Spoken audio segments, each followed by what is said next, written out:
ગુજરાતી ધાર્મિક સ્થળ ચેનલમાં આપ સૌનું હાર્દિક સ્વાગત છે। રંગોનો ઉત્સવ, ભક્તિનો વિજય અને અસત્ય પર સત્યની જીત એટલે હોળી। પણ શું તમે જાણો છો કે હોળી માત્ર રંગો રમવાનો તહેવાર નથી? તેની પાછળ જોડાયેલી છે ભક્ત પ્રહલાદની અતૂટ શ્રદ્ધા અને ભગવાન ઋષિના પ્રાગટ્યની પવિત્ર કથા। આજના આ ખાસ વિડીયોમાં આપણે જાણીશું હોળીનું ધાર્મિક મહત્વ, હોલિકા દહનની સાચી રીત અને આ દિવસે કયા ઉપાયો કરવાથી ઘરમાં સુખ શાંતિ આવે છે। જો તમે હજુ સુધી અમારી ચેનલને સબસ્ક્રાઇબ નથી કરી તો અત્યારે જ કરી લો, જેથી આવા જ ધાર્મિક વિડીયો તમને મળતા રહે। તો ચાલો ભક્તિના રંગે રંગાઈએ અને શરૂ કરીએ આજનો આ વિશેષ વિડીયો। મિત્રો, હોળીના અગ્નિદહન પછી પાંચમા દિવસે આવે છે એક વિશેષ તહેવાર રંગપંચમી। ઘણા લોકો માને છે કે હોળી પછી તો તહેવાર પૂરો થઈ ગયો, પરંતુ સાચું ધાર્મિક મહત્વ તો રંગપંચમીના દિવસે છુપાયેલું છે। ફાગણ સુદ પાંચમના દિવસે ઉજવાતી રંગપંચમીને શાસ્ત્રોમાં ખૂબ શુભ માનવામાં આવી છે। હોળીના દિવસે અગ્નિ દ્વારા નકારાત્મક શક્તિઓનો નાશ થાય છે અને રંગપંચમીના દિવસે જીવનમાં સકારાત્મક ઉર્જાનો પ્રવેશ થાય છે। રંગો માત્ર રમવાનો સાધન નથી, દરેક રંગનું પોતાનું એક આધ્યાત્મિક મહત્વ છે। લાલ રંગ માઇનસ શક્તિ અને આત્મવિશ્વાસનું પ્રતીક, પીળો રંગ માઇનસ સમૃદ્ધિ અને આનંદ, લીલો રંગ માઇનસ શાંતિ અને વિકાસ, વાદળી રંગ માઇનસ ભક્તિ અને વિશ્વાસ। માન્યતા મુજબ આ દિવસે દેવતાઓ પૃથ્વી પર સૂક્ષ્મ સ્વરૂપે વિહાર કરે છે, એટલે આ દિવસે કરેલી પૂજા, જપ, તપ અને દાન અનેક ગણું ફળ આપે છે। કહેવાય છે કે દ્વાપર યુગમાં ભગવાન શ્રીકૃષ્ણએ વૃંદાવનમાં ગોપીઓ સાથે રંગ રમ્યા હતા, ત્યાંથી રંગપંચમીની પરંપરા શરૂ થઈ। આ દિવસ પ્રેમ, એકતા અને આનંદનું પ્રતીક બની ગયો। તમે જીવનમાં સુખ સમૃદ્ધિ ઇચ્છતા હો તો આ દિવસે ભગવાન શ્રીકૃષ્ણને ગુલાલ અર્પણ કરો, ઘરમાં ગંગાજળનો છંટકાવ કરો, ગરીબોને મીઠાઈ અથવા અનાજનું દાન કરો, પરિવાર સાથે હર્ષોલ્લાસથી રંગ રમો। કહેવાય છે કે આ દિવસે કરેલું દાન જન્મો સુધી સાથ આપે છે।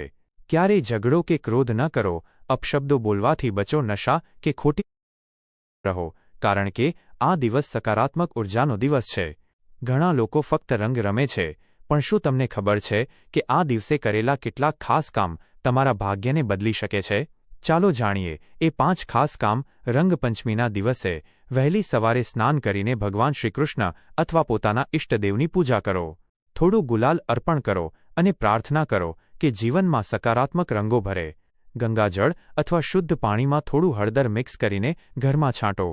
માન્યતા છે કે એથી નકારાત્મકતા દૂર થાય છે। આ દિવસે અનાજ, મીઠાઈ અથવા કપડાનું દાન કરવાથી અનેક ગણું પુણ્ય મળે છે। દાન હંમેશા નિસ્વાર્થ ભાવથી કરવું આ દિવસ પ્રેમ અને એકતાનો પ્રતીક છે। જૂના ઝઘડા ભૂલીને સૌ સાથે આનંદથી રંગ રમો। માફી માંગવી અને માફ કરવી આ દિવસની સૌથી મોટી શીખ છે। આ દિવસે ભગવાન પાસે એક સચ્ચી ઈચ્છા રાખો અને વિશ્વાસ રાખ, તમારી આ સ્ક્રિપ્ટ એક। કહેવાય છે કે રંગપંચમીના દિવસે કરેલી પ્રાર્થના ઝડપથી સ્વીકારાય છે। આટલી ખાસ બાબતોનું ધ્યાન રાખો તો આખું વર્ષ સુખ, શાંતિ અને સમૃદ્ધિ મળી શકે છે। દ્વાપર યુગમાં વૃંદાવનમાં ભગવાન શ્રીકૃષ્ણ ગોપીઓ સાથે રંગ રમતા હતા। આ ફક્ત રમણું નહોતું, એ પ્રેમ, ભક્તિ અને એકતાનો ઉત્સવ હતો। કહેવાય છે કે જ્યારે કૃષ્ણએ રાધાજીને રંગ લગાવ્યો ત્યારે બ્રહ્માંડમાં સકારાત્મક ઉર્જાનો પ્રસાર થયો। એથી જ રંગપંચમીનો દિવસ પ્રેમ અને સદ્ભાવનાનો પ્રતીક બન્યો। સવારે વહેલા ઉઠીને સ્નાન કરો, ભગવાન શ્રીકૃષ્ણને ગુલાલ અર્પણ કરો, ઘરમાં ગંગાજળનો છંટકાવ કરો, ગરીબોને મીઠાઈ અથવા અનાજનું દાન કરો, પરિવાર સાથે હર્ષોલ્લાસથી સમય વિતાવો। જીવન પણ હોળી જેવું છે મિત્રો, પહેલા દુઃખોની આગ અને પછી ખુશીના રંગો। જો આજે તમારા જીવનમાં સંકટ હોય તો વિશ્વાસ રાખજો, રંગપંચમી જેવા ખુશીના દિવસો આવવાના જ છે। ઘણા લોકો ફક્ત રંગ રમે છે અને દિવસ પૂરો કરે છે, પણ શાસ્ત્રોમાં લખ્યું છે કે આ દિવસે કરેલા નાના કામ પણ મોટા ફળ આપે છે। કહેવાય છે કે એક નાના ગામમાં એક ગરીબ પરિવાર હતો। દર વર્ષે હોળી તો ઉજવતા, પણ જીવનમાં હંમેશા આર્થિક તંગી રહેતી। એક સંતે તેમને કહ્યું, માઇનસ રંગપંચમીના દિવસે ભગવાનને ગુલાલ અર્પણ કરીને ઘરમાં સકારાત્મક સંકલ્પ કરજો। એ પરિવારે વિશ્વાસથી એ કર્યું અને ધીમે ધીમે તેમના જીવનમાં પરિવર્તન આવવા લાગ્યું। આ માત્ર કથા નથી, આ છે વિશ્વાસ અને સકારાત્મક ઉર્જાની શક્તિ। હોળી દહન પછી પાંચમા દિવસે વાતાવરણમાં સાત્વિક ઉર્જા વધે છે। આ દિવસે ઘરનું વાતાવરણ શુદ્ધ રાખવું ખૂબ જરૂરી છે। ઘરના મુખ્ય દરવાજા પર લાલ કે પીળા ગુલાલથી નાનો તિલક કરો, આથી સુખ સમૃદ્ધિ પ્રવેશ કરે છે એવી માન્યતા છે। કોઈ ગરીબને ખાવાનું આપો, અને જો કોઈ સાથે મનદુખ હોય તો દિલથી માફી માંગો. આ દિવસે ઝઘડો, નકારાત્મક વિચાર કે અપશબ્દોથી દૂર રહો, કારણ કે જે ઊર્જા આ દિવસે બનાવશો એ આખું વર્ષ સાથ આપશે. મિત્રો, જીવનમાં રંગો જરૂરી છે. હોળી અગ્નિ દુઃખ દહન કરે છે, અને રંગપંચમી ખુશીના રંગ ભરે છે. જો તમે પણ ઈચ્છો છો આ વર્ષ તમારા ઘરમાં સુખ શાંતિ રહે, થર્ડ ચેનલમાં આપ સૌનું હાર્દિક સ્વાગત છે.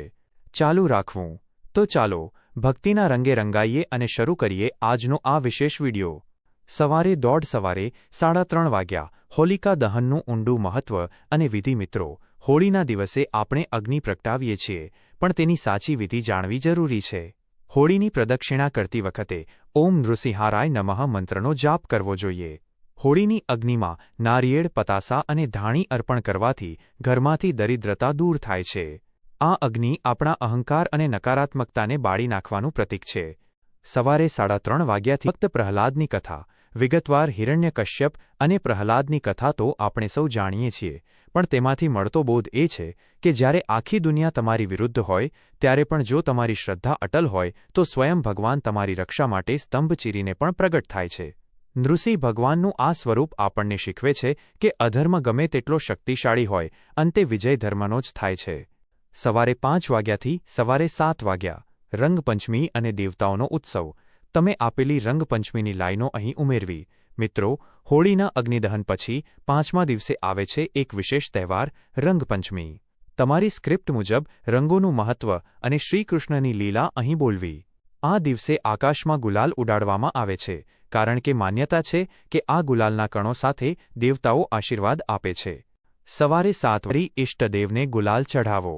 2. શુદ્ધિ, હળદરવાળું પાણી છાંટો. 3. દાન, અનાજ અને મીઠાઈનું દાન. 4. ક્ષમા, જૂના ઝઘડા ભૂલીને પ્રેમથી રંગ રમો. 5. સંકલ્પ, એક સાચી ઈચ્છા ભગવાન સામે રાખો. જેવું છે તમારી છેલ્લી લાઈનો. જો તમે પણ ઈચ્છો છો કે આ વર્ષ તમારા ઘરમાં સુખ શાંતિ રહે તો કોમેન્ટમાં લખો, મારા ઘરમાં હંમેશા ખુશી રહે.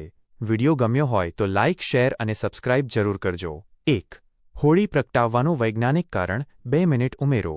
મિત્રો, હોળી પાછળ માત્ર ધાર્મિક જ નહીં પણ વૈજ્ઞાનિક કારણ પણ છુપાયેલું છે. આ સમયે ઋતુ બદલાતી હોય છે, શિયાળો વિદાય લેતો હોય અને ઉનાળો આવતો હોય. ભાઈ, તમીના દિવસે મહાદેવે કામદેવને ભસ્મ કર્યા હતા. જ્યારે કામદેવે મહાદેવની સમાધિ ભંગ કરવાનો પ્રયત્ન કર્યો ત્યારે શિવે ત્રીજું નેત્ર ખોલી તેમને ભસ્મ કર્યા. ત્યારબાદ રતિની પ્રાર્થનાથી કામદેવનો પુનર્જન્મ થયો. આ કથા આપણને શીખવે છે કે આપણા મનની અંદર રહેલા કામ, ક્રોધ અને લોભને આપણે આ હોળીમાં બાળી નાખવા જોઈએ. 3. રાશિ મુજબ કયા રંગથી ભગવાનની પૂજા કરવી? 2 મિનિટ ઉમેરો. જો તમે આ દિવસે તમારી રાશિ મુજબ ભગવાનને રંગ અર્પણ કરો તો તે વધુ ફળદાયી રહે છે. મેષ અને વૃશ્ચિક, લાલ રંગનો ગુલાલ. વૃષભ અને તુલા, સફેદ ચંદન અથવા ગુલાબી રંગ. મિથુન અને કન્યા, લીલો રંગ. કર્ક, સફેદ અથવા રૂપેરી રંગ. સિંહ, નારંગી કે પીળો રંગ. ધન અને મીન, કેસરી કે પીળો રંગ. મકર અને કુંભ, વાદળી અથવા જાંબલી રંગ. 4. હોળીની રાખનો ચમત્કારી ઉપાય. 1.5 મિનિટ ઉમેરો. મિત્રો, હોળીના બીજા દિવસે સવારે તેની રાખ, ભસ્મ ઘરે લાવવી ખૂબ જ શુભ માનવામાં આવે છે. આ રાખને ઘરના ઉંબરે છાંટવાથી અથવા તિજોરીમાં રાખવાથી નકારાત્મક શક્તિઓ દૂર રહે છે અને લક્ષ્મીજીનો વાસ થાય છે. જો કોઈને નજર લાગી હોય તો આ રાખનો તિલક કરવાથી તેને શાંતિ મળે છે. સ્ક્રિપ્ટ. મિત્રો, જીવન પણ હોળી જેવું છે. પહેલા દુઃખોની આગ અને પછી ખુશીના રંગો.